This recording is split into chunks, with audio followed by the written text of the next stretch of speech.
Hello there, my name is Sarah Jenkins. Welcome to another poetry deep dive today. I love Denis Martindale. He has written over 3,700 poems for the Poem Hunter website. Denis Martindale has written a new superhero-style poem titled Paradise Island, and here's what the poem's message shares with us today. 3,700. Now, before we even unpack the fascinating layers of today's specific piece, just take a second to really absorb that number. That is the sheer volume of Denis Martindale's work on Poem Hunter. It's wild, right? It highlights a truly unbelievable dedication to the craft of writing. It's a testament to a poet who's just constantly creating, constantly observing, and weaving pop culture and emotion into verse. And today, well, we're looking at one of his most vibrant, action-packed additions to that massive collection. Section 1, Introduction to the Poem. Okay, let's dive into this. If you're already a fan of Martindale's work, you might actually know his epic piece titled Wonder Girl. Well, today's focus, Paradise Island, kind of acts as a shorter, high-impact companion piece to that one. It traces this brilliant narrative arc, exploring the fascinating origin of Wonder Woman's younger sister, Drusilla. Now, this poem doesn't just exist in a vacuum, you know?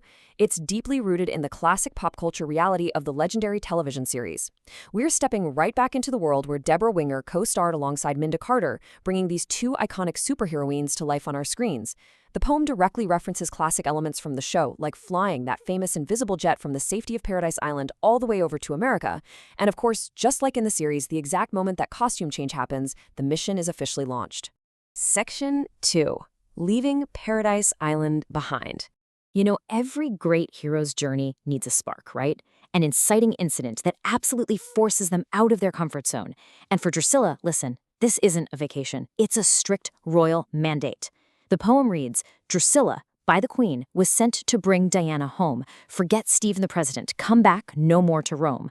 I absolutely love how these lines capture the unyielding nature of her mission.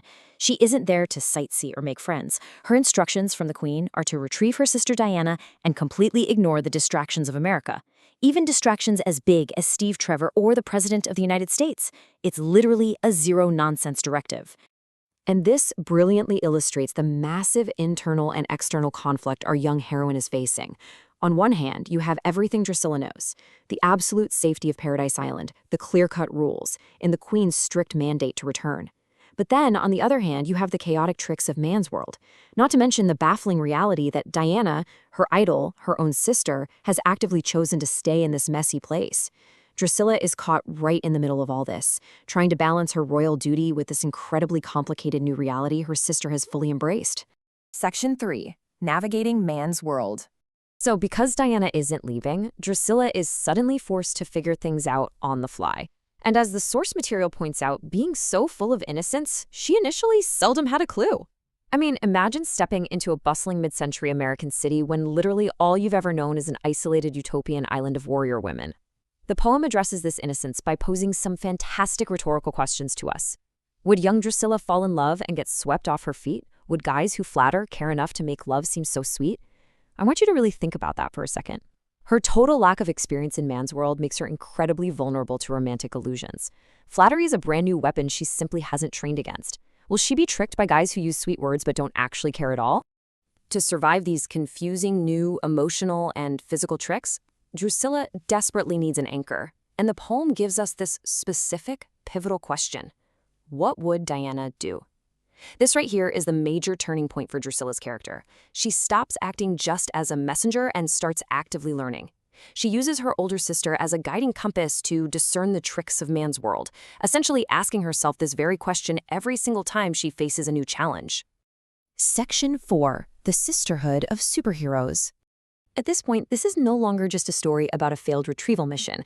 It becomes a story about a growing bond between two sisters, a bond that ultimately serves as the emotional anchor for Drusilla's own heroic transformation. Let's just slow down the pacing for a moment to really appreciate the emotion in this next quote. Diana chose to stay a while, Drusilla at her side. She won her over with that smile she could not hide. So what is actually behind that winning smile? Well, the source material tells us that Diana's smile is largely fueled by her own romance and her rich new experiences in this world. That genuine happiness is infectious, and it's exactly what emotionally convinces Drusilla to lay down those royal orders and stay right by her sister's side. And you know what? Drusilla's choice to stay pays off beautifully. Her pure-hearted nature really begins to impact the people around her. The poem says, her innocence could make Steve smile, so young yet full of heart. Even as she's awkwardly learning the ropes of this tricky new world, her genuine heart just shines right through. She completely endears herself to Steve and proves that, yeah, while she might be naive to the ways of man's world, she actually possesses an incredible emotional strength. Section 5. Stronger Together. Let's move to and see how this builds into the climax where Drusilla fully embraces her new identity. Because Drusilla isn't going to remain the innocent, confused younger sister forever. She's observing, she's learning, and she's getting ready to step into her own superheroine identity. This is the moment where all her struggles in man's world finally forge her into something entirely new. Just listen to this phenomenal progression. Her courage helped her do her best to overcome each task, and so Diana was impressed, much more than she could ask. I am so energized by this. Drusilla didn't just survive. Her courage allowed her to completely overcome her obstacles. This all culminates in her unlocking her very own superpowers as Wonder Girl. And the ultimate reward?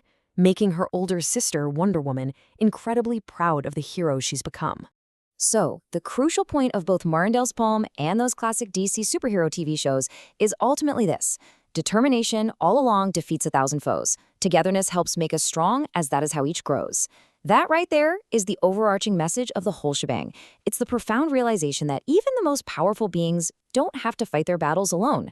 True growth and ultimate strength, they come from togetherness, from supporting one another, exactly like Diana and Drusilla do.